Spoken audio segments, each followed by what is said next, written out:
Hello Summoners, my name is Nathan Ng and welcome back to another Pro Guides video. Today we're going to be covering some of the current best builds on every ADC, so sit back, relax, and get ready for some game-winning information. Before we dive right on into the video though, let's go ahead and go over our question of the day. Who's your favorite ADC with the new preseason items? Let us know in the comments down below. This preseason, a lot of people felt unprepared and overwhelmed with all the changes. Well, with Wild Rift being in beta, be sure to follow our new Wild Rift channel so you're always prepared and always have the advantage on your opponent. Link is down in the description below.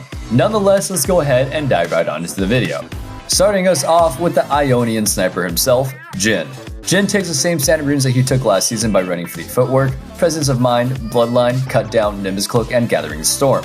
These runes have proven to be the most beneficial to Jhin overall due to this high damage, scaling, and movement speed. Next up for his build, we've got either Eclipse or Gale Force as your first item, depending on if you need mobility or damage. Then you go into your standard Swiftness boots into Collector, Rapid Fire Cannon, Infinity Edge, and finally Mortal Reminder. Keep in mind to buy Executioner's Calling early on into the game as there is currently a lot of healing going on. This build has proven to be extremely successful for Jhin as it provides him with early spikes as well as a good transition into the later parts of the game. Next up, we've got the stylish Noxian, Samara.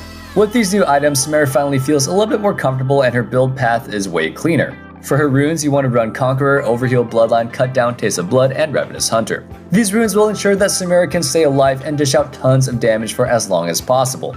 Her build also complements his playstyle by having her go Shield Bow into Berserker Greaves or Defensive Boots if necessary, and into Collector, Infinity Edge, Bloodthirster, and Mortal Reminder. Again, just like with Jhin, you want to build Executioner's Calling early on in the game and finish it later. This will be pretty standard on all ADCs. Also, something that you need to know with all these builds is that with this season, a lot of these items are meant to be flexible. This is more of a framework and you guys should be taking these builds with a grain of salt. Coming in with our next champion from Freylord, we have Ashe. Her runes are fairly the same as she still goes Lethal Tempo, Presence of Mind, Bloodline, Cut Down, Approach Velocity, and Biscuit Delivery. These runes allow Ashe to dish out a ton of damage while also being able to harass her enemies and then kite them extremely hard. Her build consists of Shield Bow if you need the survivability, or Kraken if you need the tank shred. Then she grabs some Berserker Greaves, Ruinous Hurricane, Infinity Edge, Bloodthirster, and then Mortal Reminder, or Lord Dominic's Regard depending on if you need the additional tank shred or not. Next up, we have the Piltover Open Police Force coming in with Caitlyn. This season, Caitlyn will be taking Lethal Tempo, Overheal, Bloodline, Cut Down, Absolute Focus, and Gathering Storms for her runes. These runes empower her to be a DPS healing machine that is constantly looking to deal out damage and stay a safe range from her opponents. With her new build consisting of Shield Bow, Berserker Greaves or Defensive Boots, Rapid Fire Cannon, Infinity Edge, Bloodthirster, and either Mortal Reminder or Lord Dominic's Regard depending if you need that tank shred. These items only further empower her playstyle that feels kind of like old Ruinous Caitlyn. Straight from the seas of Bilgewater, we've got Captain Misfortune, who still runs the same runes as the last season consisting of Press the Attack, Overheal, Bloodline, Cut Down, Absolute Focus, and Gathering Storm. These runes still function with her playstyle as she's usually looking to take short trades and then keep her passive going on for as long as possible with Overheal. At the moment, it's best for her to build Shield Bow, Berserker Greaves, Essence Reaver, Infinity Edge, Bloodthirster, and then finish off with Mortal Reminder or Sorelda's if your versus tanks. This build alongside her runes make her a menace as she's constantly dishing out a ton of damage to even the tankiest of foes, as well as setting herself up to one-shot entire teams with her ultimate. Next up, we got Draven. Draven still excels by forcing his enemy to give up early by overpowering them with loads of damage and kill potential. His runes are Halo Blade, Taste of Blood, Eyeball Collection, Ravenous Hunter, Presence of Mind, and Bloodline.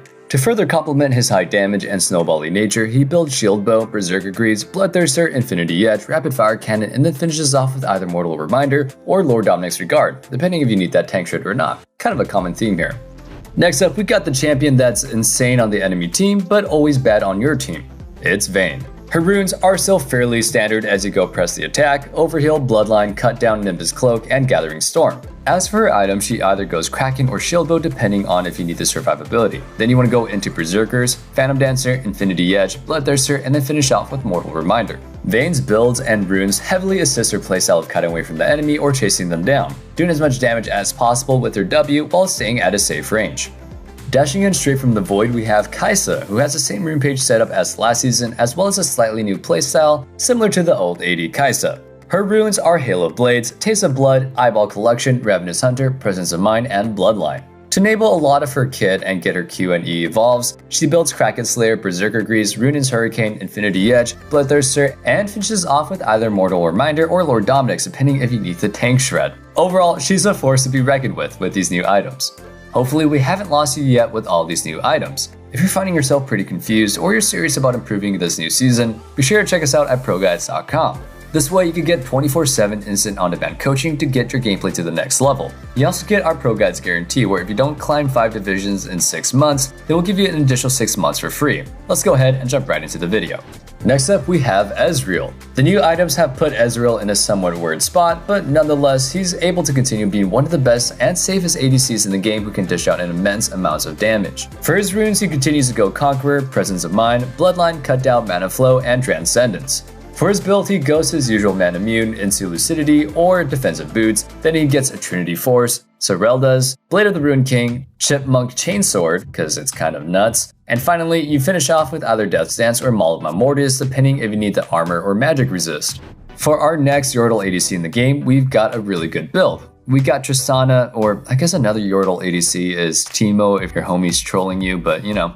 Anyway, with Tristana, you want to take Halo Blades, Taste of Blood, Eyeball Collection, Ravenous Hunter, Bloodline, and Cutdown to enable her extremely early snowball since if she gets a lead, she can push it really far. For your items, you're going to be getting Kraken Slayer or Shield Bow depending on if you really need the survivability. Then you want to grab Berserker Greaves, Storm Razors, Infinity Edge, Rapid Fire Cannon, and finish it off with Mortal Reminder. With this build, you're sure to deal tons of damage and pop enemy squishies with your bomb, then reset and, well, repeat.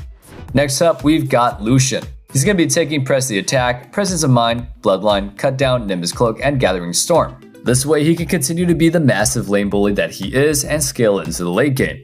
To ensure he scales hard, you're going to be building Kraken Slayer or Shield Bow depending on if you need survivability, and to second this you can either opt for Defensive Boots options or go for Berserker Greaves. Then you'll want to go Essence Reaver, Infinity Edge, Navori's Quickblade, and then finish off with Mortal Reminder or Lord Dominik's depending if you need that tank shred. Lucian's build provides him with pretty strong damage during this full rotation, and if he ever makes it to the late game with Navori's, he'll constantly be having his Q and dash up. Coming in next, sadly without Rakan, we've got Xayah. The new items have revitalized her playstyle and have enabled her to be a pretty decent pick, which now Xayah mains are fairly happy about. Man, I just want my Rakan, you know? Or Xayah. I want that, whatever they have going on. For her rune, she's going to be running a standard page with Lethal Tempo, Presence of Mind, Bloodline, Cutdown, Nimbus Cloak, and Gathering Storm. Her build is going to consist of either Shield Bow or Kraken Slayer depending if you need the heavy tank shred. Then build into Berserker Greaves, Essence Reaver, Infinity Edge, Navori's Quickblade, and then finish it off with either Mortal Reminder or Anti-Heal. You want to take Bloodthirster for damage or healing, or Lord Dominik's Regard if the tanks are giving you a pretty hard time. Overall, these items may have brought Xayah back into an actual playable state. Next up, we got my personal league bay, Jinx. With the new crit items, Jinx has found some success, especially since games snowball out of control so quickly. She's able to pick up a random few kills and get her lead to the next level. For runes, she's going to be taking Lethal Tempo, Presence of Mind, Bloodline, Cutdown, Nimbus Cloak, and Gathering Storm, which was pretty standard last season. For her new item, she's going to be either grabbing Shield Bow or Kraken depending on if you need tank shred or survivability. Then grab some Berserker Greaves, Runin's Hurricane, Infinity Edge, Bloodthirster, and then finish off with either a Mortal Reminder or Lord Dominik's. Overall, she's able to scale really well and offer a pretty safe landing phase, so keep an eye on Jinx, because I know I am. Coming in next, we've got Void Spawn himself, Kog'Maw. While Kog isn't really powerful on his own, once he gets his items, he's still able to be a force to be reckoned with. He still goes his standard rune page consisting of Lethal Tempo, Presence of Mind, Bloodline, Cutdown, Taste of Blood, and Ravenous Hunter. Overall, Kog'Maw is just looking to pump out as many autos as possible with his W and Lethal Tempo so he can shred enemies. As for his build, you either want Kraken Slayer or Shield Bow depending on if you need defensive stats, and then you want Berserker Greaves, Rageblade, Runin's Hurricane, Blade of the Ruined King, and then finish off with either Mortal Reminder or Ravenous Hydra. Next up, we've got Senna. Senna is in a little bit of an awkward position at the moment as she's not able to be a great support due to the new item changes, yet she's also in a weird spot as an ADC. This is mainly due to her lack of soul collection. With all of this taken into consideration, we think that you'll find the most success if you take Grasp of the Undying, Font of Life, Bone Plating, Revitalize, Presence of Mind, and Bloodline. Then build Divine Sunderer, Swiftness or Defensive Boots, Edge of Night, Black Cleaver, Chempunk Chainsword, and either a Titanic Hydra or IE depending on your soul count, since you gain natural crit chance. Overall, this build should allow you to deal quite a little bit of damage early on as well as support your team until you scale a little bit harder. Next up, we got our favorite sewer rat. With all the new crit changes, Twitch is in a fairly weird spot at the moment. But with the new items, if he ever gets to 4 items, he hits like a truck and can shred teams. For runes, he goes to standard lethal tempo, overheal, bloodline, cut down, absolute focus, gathering storm, and for his builds, he's going to be taking Kraken Slayer, Berserker Greaves, Rune's Hurricane, Infinity Edge, Bloodthirster, and then finishes off with either Mortal Reminder for anti-heal, Lord Dominic's Regard for anti-tank, or Ravenous Hydra if all else. Next up, we got somebody with insane pullout game. It's Callista. Callista is also in a very weird spot as she doesn't really utilize the mythics that well and her item spikes are kind of strange. But overall, we found that running Hail of Blades, Taste of Blood, Iowa Collection, Ravenous Hunter, Alacrity, and Overheal alongside Kraken Slayer or Shield Bow, depending if you need the defensive stats, then Berserker Greaves, Rune's Hurricane, Blade of the Rune King, Bloodthirster, and then finishing off with Mortal Reminder or Lord Dominic's for the anti-tank is best suited for her current state in the meta. With this build, if you enjoy Callista, you should be able to play the game fairly well. Straight from the 200 years, we've got Aphelios. Aphelios is nowhere near where he used to be and is in a fairly odd position as a crit hyper carry, especially after all this nerf. Nonetheless, if you're going to be looking to play him, then you're going to be going lethal tempo, overheal, bloodline, cut down, Nimbus Cloak, and gathering storm. With the new items, he can survive pretty long if he positions correctly. It's best to build Shield Bow, Berserker Greaves, Rune's Hurricane, Infinity Edge, Bloodthirster, and Mortal Reminder or Lord Dominic's. Next up, we got Varus.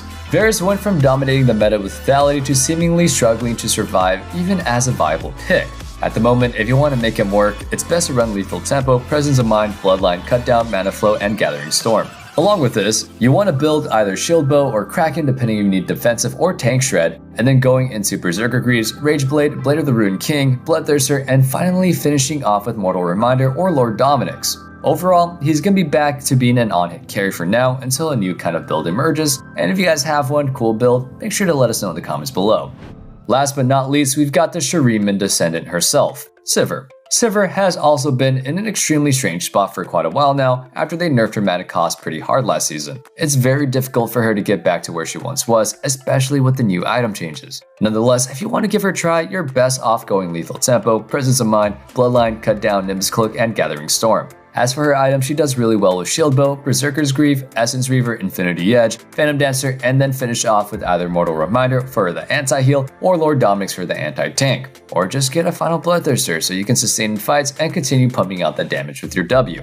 Whew, that pretty much sums up our video. Don't forget to join our Pro Guides family at ProGuides.com or through our Discord with the link down below. We offer exclusive giveaways and courses that you won't catch anywhere else, so stay tuned. Nonetheless, thank you guys so much for watching, and don't forget to like, comment, and subscribe, or ring that notification bell if you want to see more content such as this. We'll see you guys in the next video. Thanks for sticking around. Don't forget to stay safe, stay healthy, and have a wonderful day. Peace.